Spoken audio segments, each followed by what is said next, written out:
I think that's always the fear. People are afraid to step in and ask the questions.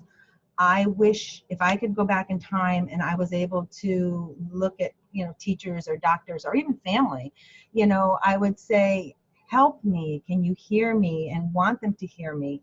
I did speak to a few family members back in the day when I was going through it, and they did ignore it. They brushed it off, and that's very disheartening. So my message is to tell people, ask the questions. If you see something, you feel it's not right, ask the questions. What is it going to hurt to ask the questions?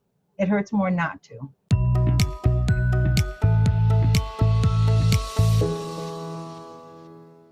Welcome to yourbrilliance.com. I'm your host, Amy Waterman.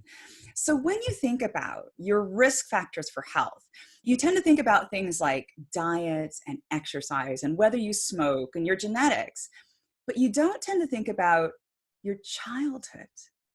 But your child can have a greater effect on your adult health than all those other risk factors combined. And that's what the Adverse Childhood Experiences study found.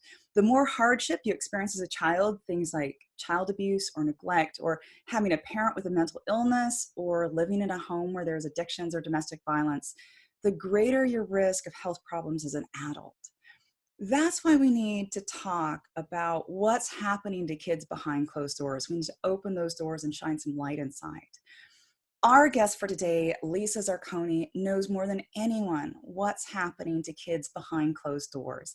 She's an author, public speaker, and child and mental health advocate. Her work is based on her experiences, which she documents in her book, The Unspoken Truth. She's passionate about working with those in mental health. She works with the disabled. She's mentored young women, and she's a tireless advocate for children. Welcome, Lisa. Hi, Amy. How are you doing today? Good. Thank you so much for coming on to the show. So you work as a child and mental health advocate. What made you get into it? How did you get started? Oh, it really started actually at a young age. I mean, I obviously suffered from abuse, and I talk about that in my book, The Unspoken Truth. But I always had a passion for helping others, and because I knew my own situation was so difficult, and I wanted to help other people, do better and get them motivated in speaking about what's happening with them. So I've always had that passion, and as I grew into adulthood, I worked with, children, disabled adults, and even teens in lockup. I worked with teen girls in a locked facility. We did a lot of journaling and therapeutic work together. So I always knew in the back of my mind one day I would share my story as another avenue to help people and overcome abuse. I sometimes wonder if you hadn't gone through it yourself or something similar, if you maybe can't understand what it is for other people. Do you feel like because you went through it yourself, you're uniquely positioned then to really understand what others are going through? Yes, I've always had this interesting way about myself that I can see through other people's perspectives, basically through other people's eyes. So I think going through what I went through absolutely helped me to understand other people's problems and issues, and spotting someone who is struggling. I really seem to tune into that. So I do believe that my past has definitely, given me that gift. I call it a gift because I believe when you help others, it is a gift. Yeah. So you talk about the full story of your experiences in your book, The Unspoken Truth. Could you give us just the short version, if that's possible, of some of the stuff you went through as a kid? Sure. The short version, I know, because it's a very complex story, but I will go, I'll just break it into pieces. In the beginning of my book, I started out at the age of 6. So it's my mom, my dad, my brother, and I. My brother dies of leukemia at the age of 9. And my mom was already struggling with mental health issues. So she fell apart. Our world fell apart. My brother is now gone, struggling with loss. And my dad always said the day that my brother died, we lost my mom. And that is true because my mom never was able to recoup. And it, sent her mental health issues to a higher level. And if you fast forward, Home Alone with my mom was very disturbing and a very frightening place to be as a child. And there was a lot of abuse. There was mental abuse, there was physical abuse, emotional abuse. And then my mom also brought in people into our home because she made poor choices and they preyed upon me. And then sexual abuse came into play by somebody else. So I lived in a very toxic, disturbing world for a very long time. I was a very sad, lonely little girl, and I had nowhere to go. And my dad eventually left. He couldn't take it anymore. And again, I was left alone with my mother. So this went on for years. And in my teen years, I was just a very angry teen. I had already been through so much abuse. I even thought about suicide at the age of 13 because I just couldn't take the abuse anymore.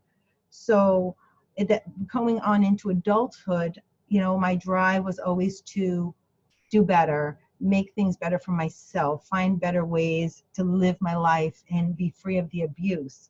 So that is my story. I talk about child resilience and, that power inside of you, that passion to be able to help yourself. So that is my story, and it is very complex. And if you read it, it's a very raw and profound read. I can tell you that. Do you think your experience was one of those outliers, something that doesn't happen to many kids because it's so extreme? Or do you think a lot more kids go through this stuff and we just don't know about it? The more I speak to adult survivors, the more I find we have so much in common. And at my time growing up, at the era of the 70s, was a very silent time, and a lot of people speak about that. So we were all going through many of the same things at the same time, but never knew because we were, taught to be silent. So I do find that it's more common than people, want to think about or realize, or just kind of put the blinders on because they don't want to accept that. But there's children every day going through what I had gone through. Did you talk to anybody at the time, like a teacher or a mentor, and say, hey, this stuff is going on at home? Did you get any sort of support from the outside? That's an amazing question, because I know people saw, and I know people realized that there were things happening, from family to friends to doctors to teachers. I had all the signs were there. I was called the child in school who was the daydreamer, who was always lost in thought. Now, if you look at that reality, I wasn't lost in thought. I was traumatized, and I was terrified to go back home. Doctors would see bruises. Family members saw bruises. Also, people knew my mom's history, and my mother, when she was off her medications, was violent at times. And so there was many factors there. People saw, but nobody spoke up. I did give clues here and there, but they were ignored and brushed off as, oh, the girl with the mentally ill mother. Oh, her parents are divorced, she's acting out. Or she lost her brother, so she's just acting out. So there was always some type of other label put on what really was happening there, and that was abuse. And I think a lot of teachers they're taught to educate. They're not necessarily taught to support children psychologically. There's certainly no such thing as trauma-informed education that's widespread in our public schools yet. How would you have liked to have been supported when you were a kid? How do you think somebody could have made your life easier? Well, definitely by people stepping up and stepping in. And I think that's always the fear. People are afraid to step in and ask the questions.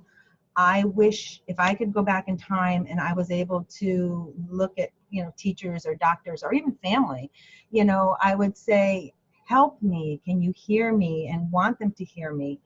I did speak to a few family members back in the day when I was going through it, and they did ignore it. They brushed it off, and that's very disheartening. So my message is to tell people, ask the questions. If you see something, you feel it's not right, ask the questions. What is it going to hurt to ask the questions? It hurts more not to. And what I love about what you said is actually maybe what you need to do is just listen to the other person.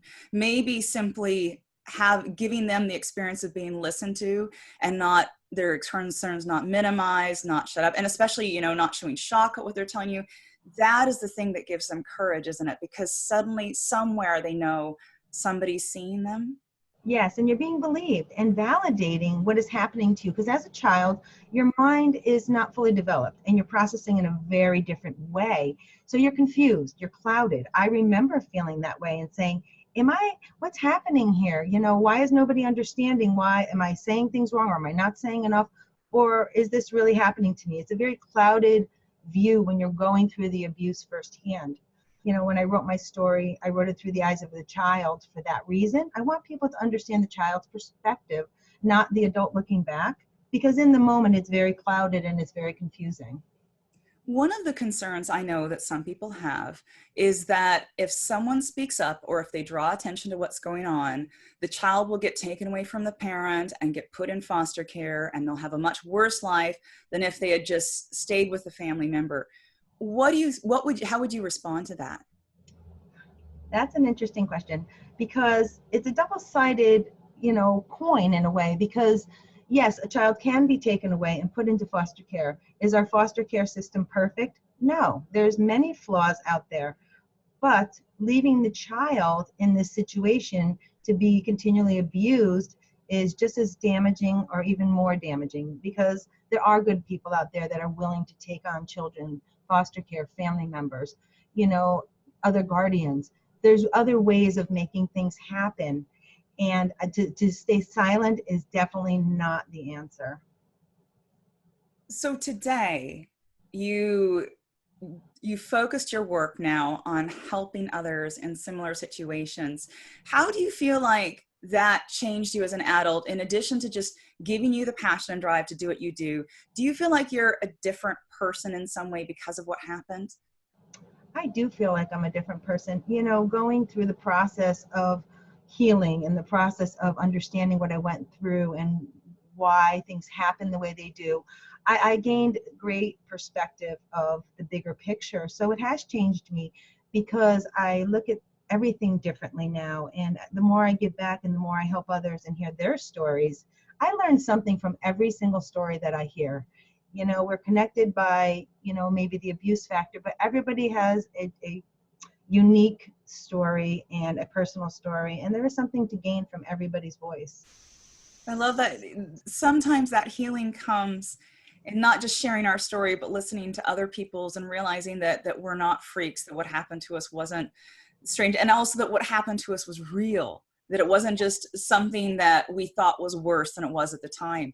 So you've talked about your healing process. What was that like? How have you been able to process what happened to you and not let it affect you today? It's amazing. The healing process, I always say it's messy, because healing is messy.